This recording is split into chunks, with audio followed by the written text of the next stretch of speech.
Thanks for joining us for CBN NewsWatch. I'm Mark Martin. Today, an Israeli husband and father turning a terrorist tragedy into something positive.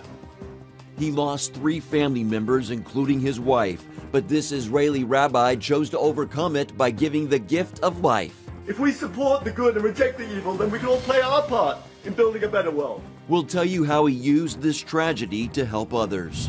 The Supreme Court preparing to make a major decision this week on whether to allow the use of an abortion pill in states where it's legal. With next year's presidential election on the horizon, Republican candidates are already courting Christians. Evangelical voters, like all Republican voters, will want to survey the field, kick the tires, check out other candidates. I think they're going to feel they have a civic responsibility to give others a chance to make their case.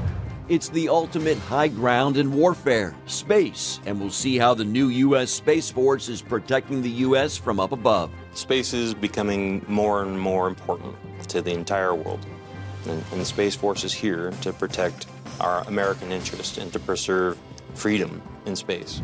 And remembering a man who built one of the largest missionary organizations in the world. Those stories and more today on CBN NewsWatch. This is CBN NewsWatch. We begin in Israel, where a husband and father who lost 3 family members in a terror attack is following this tragedy meant for evil with something good. As CBN Middle East correspondent Julie Stahl reports, he's given what's been called the ultimate gift of life to others.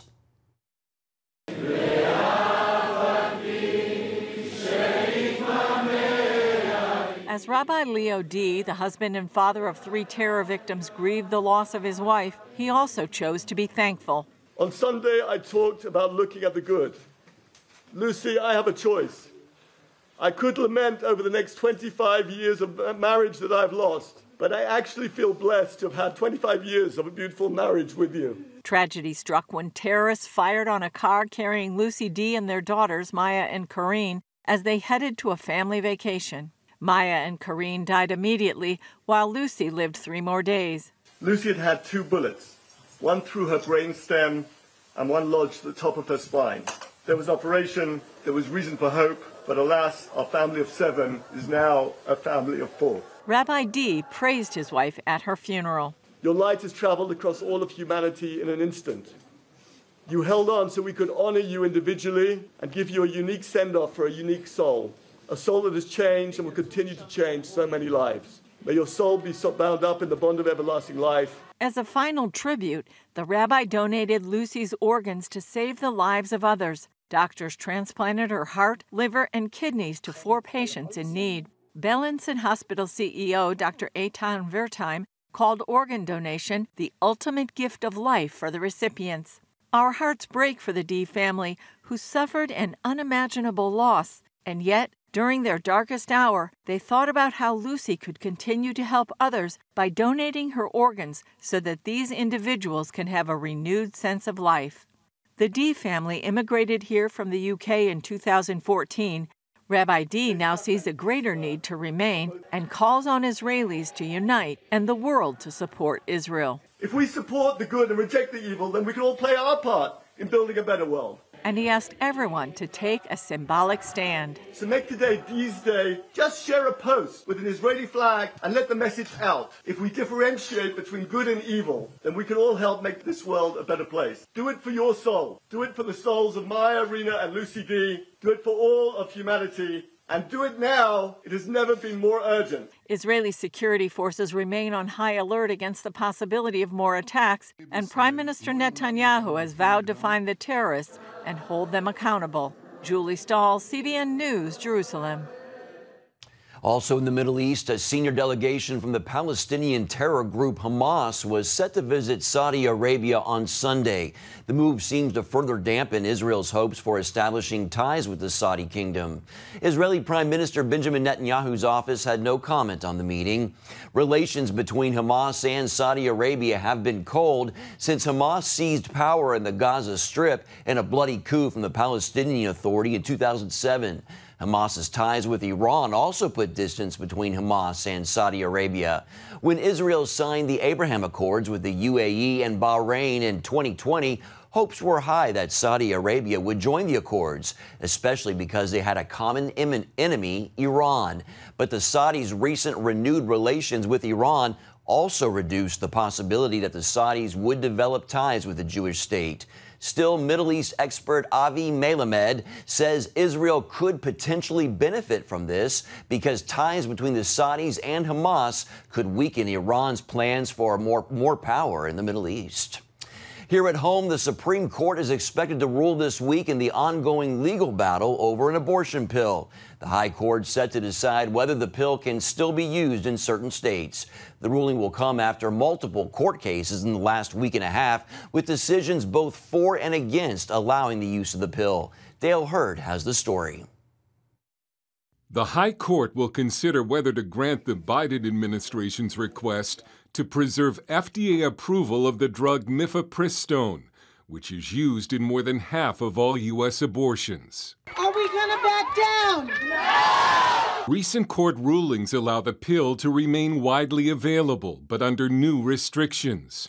Pro-abortion advocates have been organizing protests, and one Democrat accused Republicans of wanting to ban what she called a safe medication. What is it going to be next? Is that judge going to not like birth control pills? Are we going to have a judge that doesn't like Lipitor? I think that's totally alarmist. It's totally alarmist. And by the way, when did the FDA go above the law? District Judge Matthew Kaczmarek issued a stay earlier this month to bar the prescription and distribution of mifepristone, one of the 2 abortion pills approved for use in the U.S. more than 2 decades ago, saying the FDA had improperly rushed the drug's approval process. An appeals court partially reversed that ruling, forbidding a challenge to FDA approval, but said mifepristone can no longer be sent via mail and is only available to women up to 7 weeks pregnant instead of 10 weeks. Some Republicans are worried about opinion surveys that show abortion could hurt them at the polls. A Pew survey showed most Americans think the pill should remain legal in their state, 53%. Versus 22% who oppose it. However, Republican governors who passed strong pro-life laws did well in the November elections. Georgia Republican Governor Brian Kemp is one of them and says Republicans need to do a better job of explaining their position to people.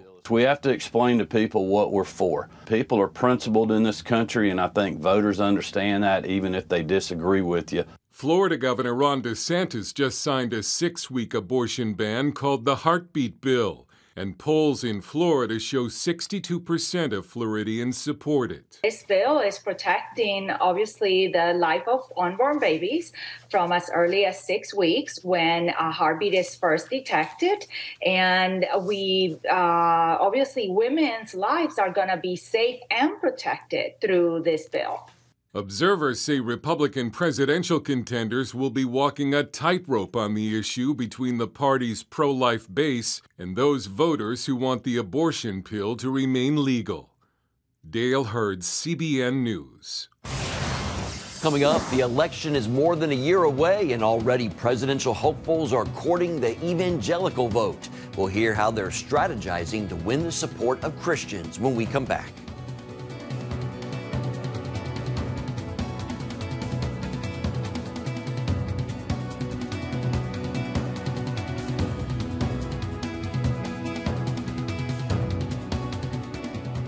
Download the CBN News app, 24/7 news from a Christian perspective at home or on the road.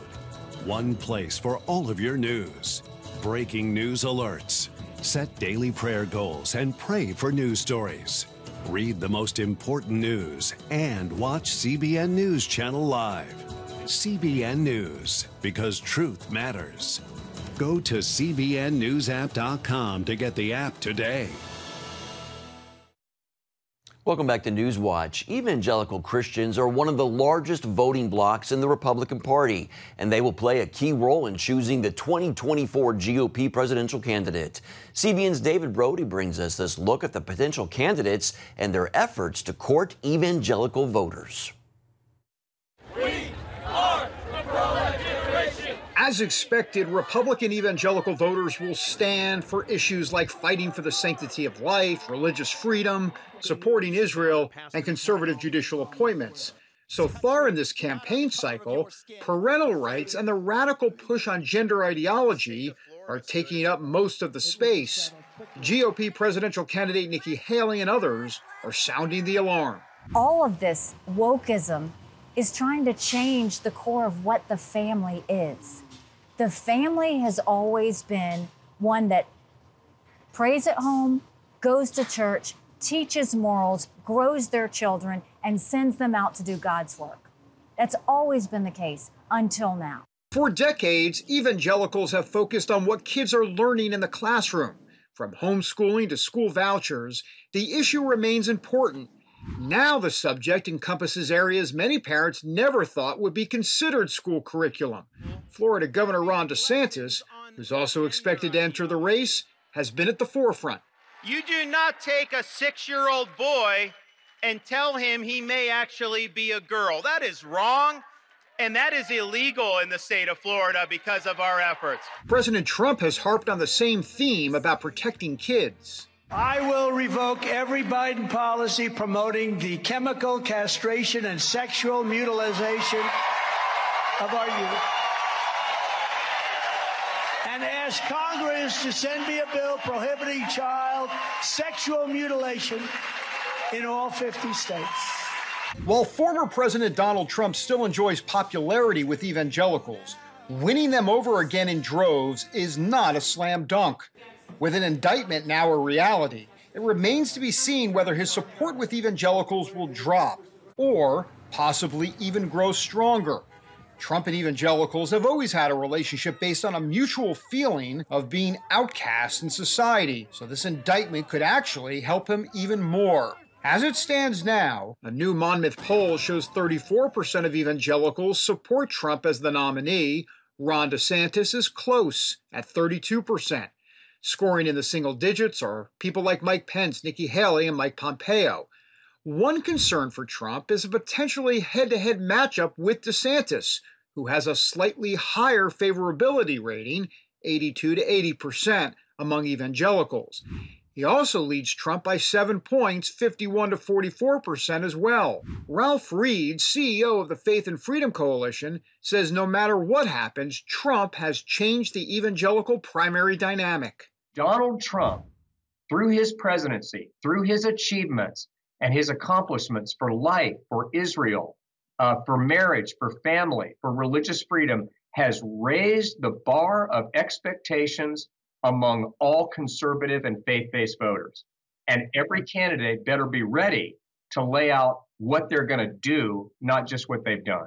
While Trump will be expected to say he's delivered on those promises, Reed says that doesn't mean there won't be a vibrant race ahead. Evangelical voters, like all Republican voters, will want to survey the field, kick the tires, check out other candidates. I think they're going to feel they have a civic responsibility to give others a chance to make their case. In the end, every election, not just 2024, but every election, whether you're Donald Trump, Ronald Reagan, Winston Churchill, or Barack Obama, is about the future. It's not about the past. And that's where former Vice President Mike Pence comes in. As he mulls whether to run, he believes evangelicals and voters are looking for something different now. I sense people long for the kind of leadership that could unite the American people around our highest ideals, including civility and respect. Our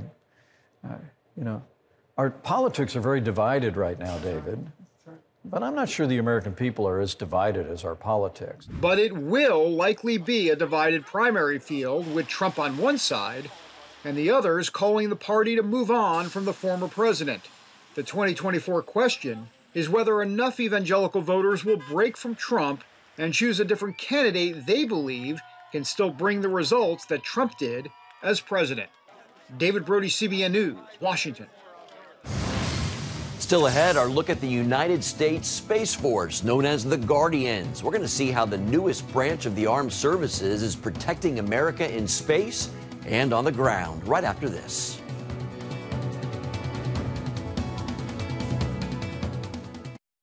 Thanks for staying with us. In late 2019, President Donald Trump signed a bill creating the United States Space Force. It's the first new branch of the armed services in more than 70 years. The Space Force is so new, not much is known about the mission of the Guardians. I traveled to Colorado Springs to bring us this first-hand look. The United States military plays a key role in protecting this country and world on the ground, water, and in the air. Now it's taking that mission to a new and even more vast frontier. Space is becoming more and more important to the entire world. And the Space Force is here to protect our American interest and to preserve freedom in space. Today, space is essential not only to our way of life, it's absolutely critical to the modern way of war. GPS, ATMs, cell phones, gas pumps, traffic lights, power grids. I'm here on the ops floor of the 22 Space Operations Squadron, and the map behind me shows 7 remote tracking stations, which are equipped with antennas to enable space access. We facilitate everything from space launch to disposition of end-of-life satellites and everything in between.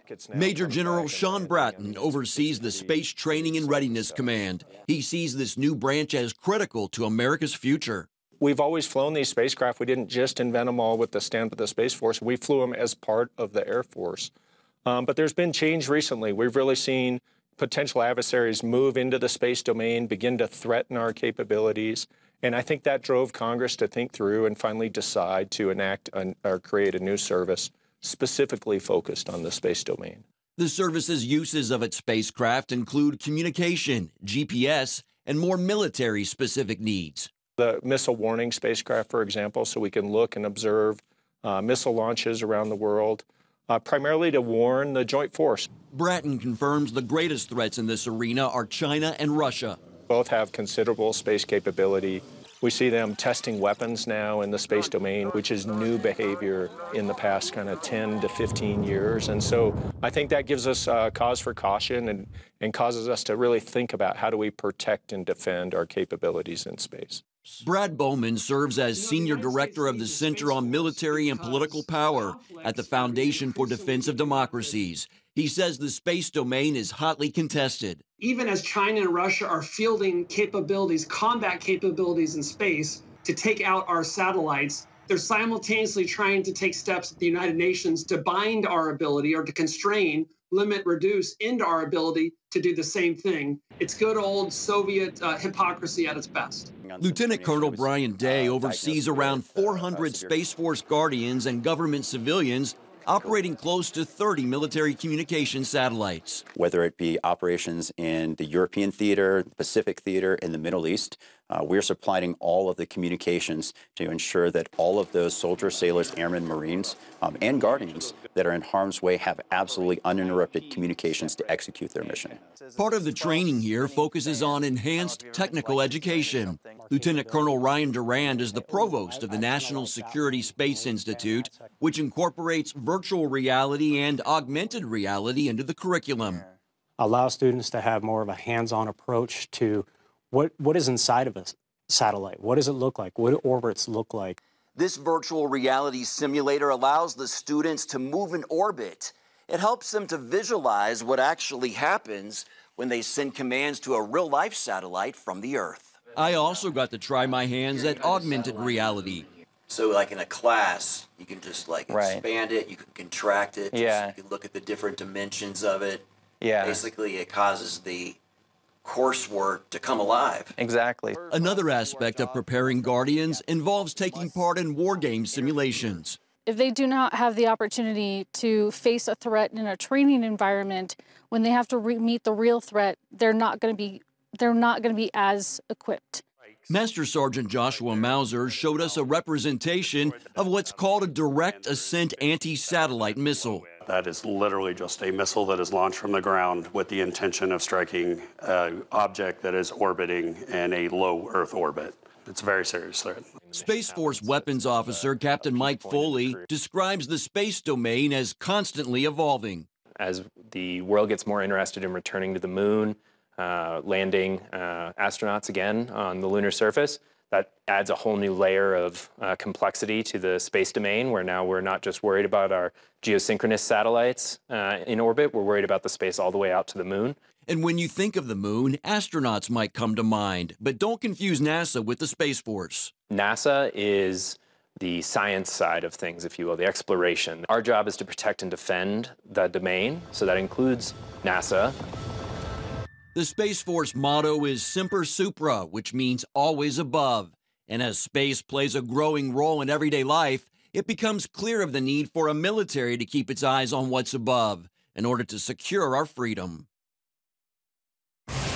Keep our Space Force guardians in your prayers. Well, coming up, remembering a Christian leader who had a powerful impact across the world with his missionary organization.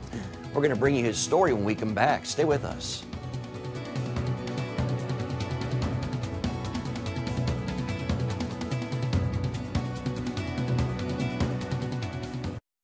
Watch breaking news, in-depth exclusive stories and programs from health to entertainment you won't find anywhere else. The CBN News Channel, a perspective you can trust. Enjoy credible news reporting from around the world. Discover inspiring programs and stories of hope, all in one place from a Christian perspective.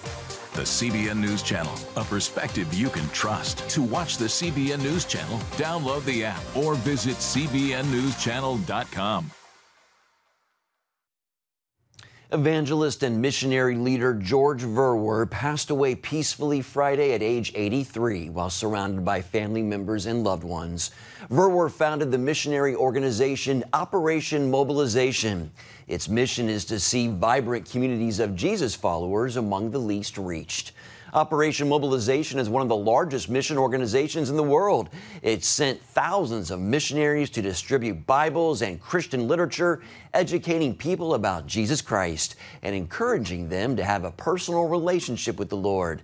You can find out more about Verwer's fruitful life and ministry at cbnnews.com. That's going to do it for this edition of CBN NewsWatch. Remember, you can find more of our news programs on the CBN News Channel anytime or online with cbnnews.com.